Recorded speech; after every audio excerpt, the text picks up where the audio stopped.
6월 21일 화요일 아침입니다. 오늘 묵상할 본문은 사무엘상 28장 3절부터 25절입니다. 오늘 본문의 줄거리를 말씀드리겠습니다. 블레셋 군대가 이스라엘을 또 쳐들어왔습니다.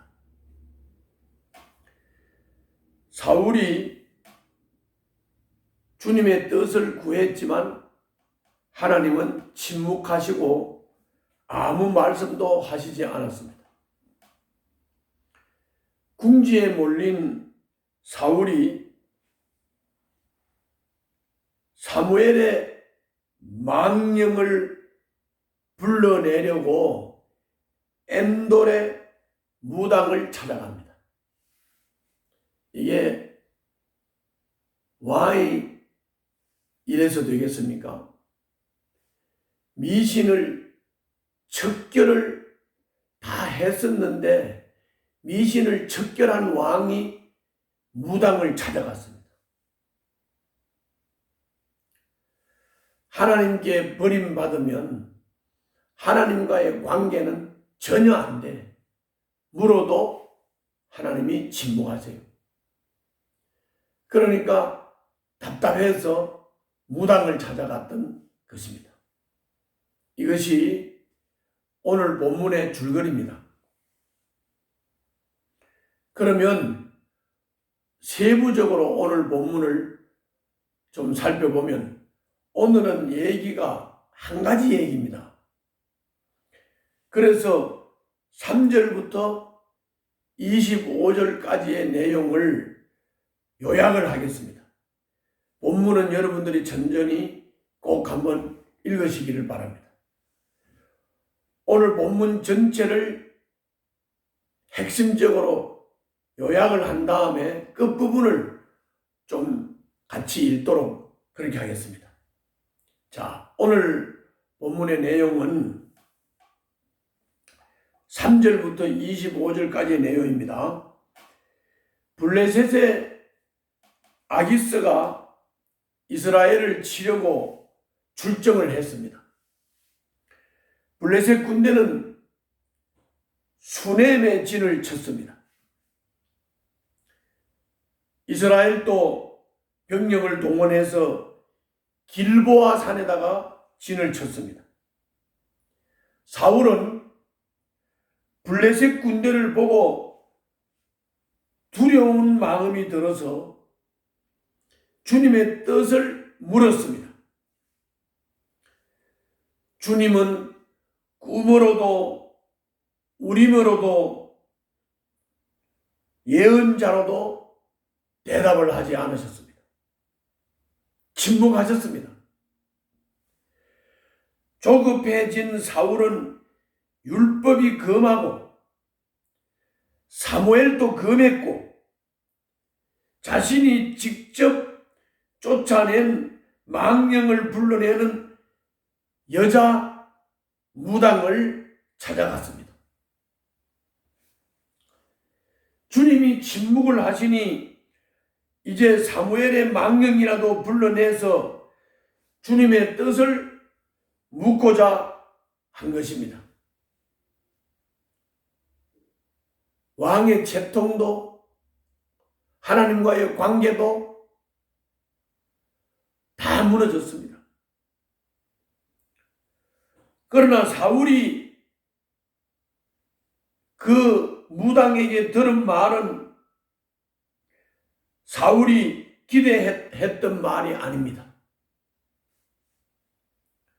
사무엘이 살아있었을 때에 누누이 주님 뜻을 전했고 이제 죽은 망령이 다시 그 뜻을 되풀이해서 말을 합니다.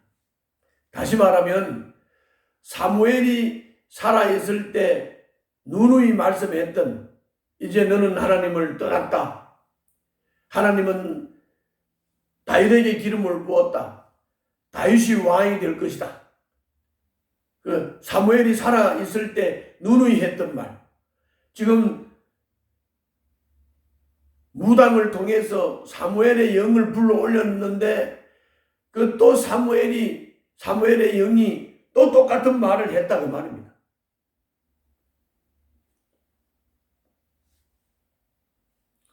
이제 죽은 망령이 다시 사무엘이 살아있을 때 했던 말을 반복해서 되풀이하니까 사울이 낙담할 수밖에 없습니다. 주님이 사울을 버리고 그의 왕권을 다윗에게 넘기셨으니 이제 남은 것은 사울과 그 집안을 심판하시는 일뿐인 것입니다. 일말의 희망을 찾던 사울이 절망을 하게 되었습니다. 그 부분을 잠깐 보겠습니다. 16절부터입니다. 16절부터. 자, 다 같이 보시죠. 사무엘이 책망하였다. 이게 무당이 불러올린 사무엘의 영이 지금 말하는 겁니다. 주님께서는 이미 당신에게서 떠나 당신의 원수가 되셨는데 나에게 더 묻는 이유가 무엇이요? 주님께서는 나를 씻겨 전하신 말씀 그대로 당신에게 하셔서 이미 이 나라의 왕위를 당신의 손에서 빼앗아 당신의 가까이에 있는 다윗에게 주셨소. 당신은 주님께 순종하지 아니하고 주님의 분노를 아말렉에게 쏟지 아니하였소. 그렇기 때문에 주님께서 오늘 당신에게 이렇게 하셨소.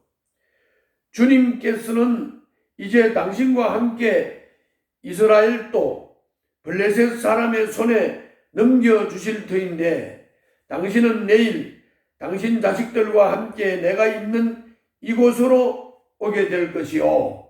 사무엘이 있는 곳으로 온다는 말은 죽게 될 거라고 말입니다.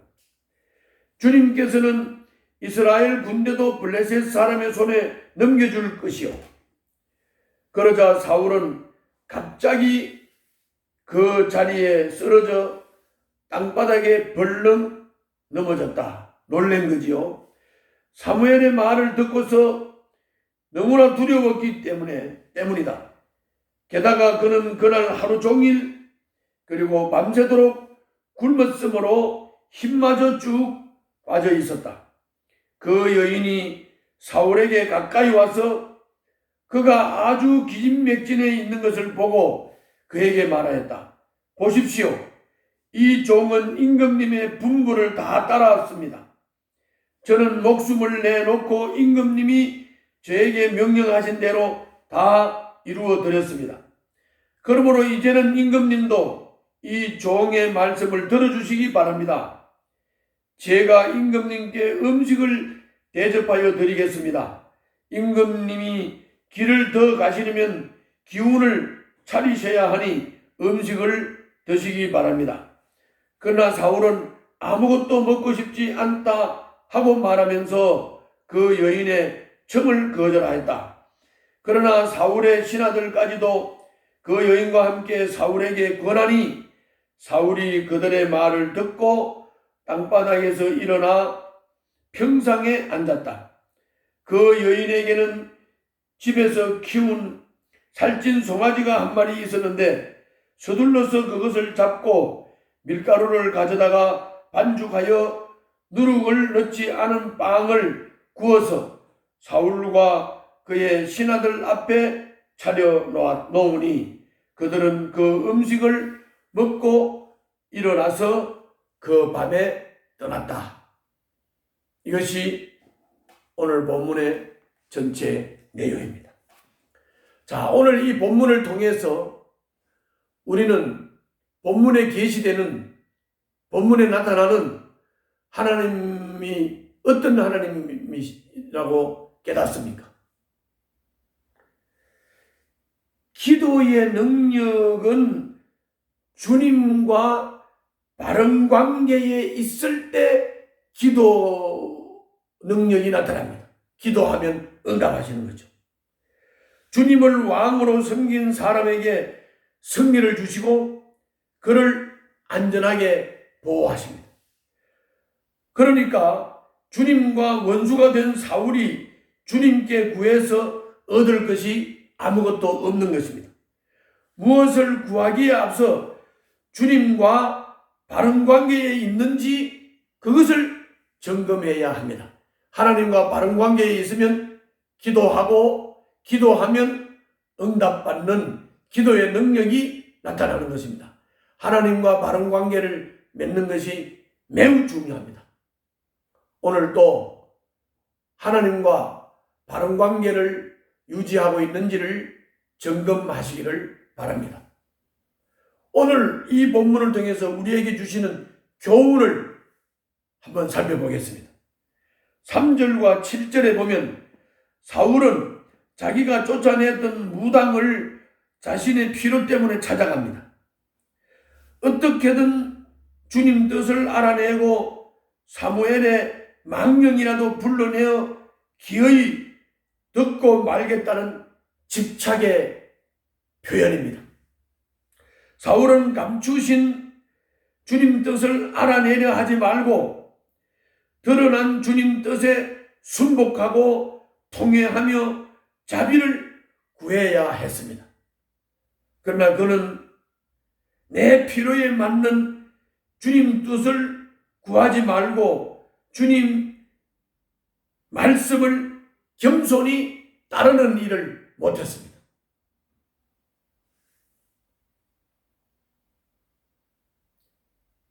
감추신 뜻을 알아낼지라도 지금 드러나 있는 주님의 뜻에 순복을 하지 않는다면 무슨 의미가 있습니까? 드러난 하나님 뜻에 순복하고 통회하고 하나님의 자비를 구하고 자백해야 되지 않습니까? 내 필요에 맞는 주님의 뜻을 구하지 말고 오늘 주님께서 나에게 주신 말씀에 겸손히 순종하고 따르시기를 바랍니다. 오늘도 겸손히 주님을 따르고 나타내 주신 주님의 말씀에 순종하는 삶이 되시기를 바랍니다. 기도하겠습니다. 주님과 바른 관계 속에서 깊은 사귐을 누리게 하여 주시옵소서. 주님과 깊이 사귀기를 바라고 바른 관계를 세우기를 바랍니다. 주님이여 은혜를 주시옵소서. 예수님 이름으로 기도하옵나이다. 아멘.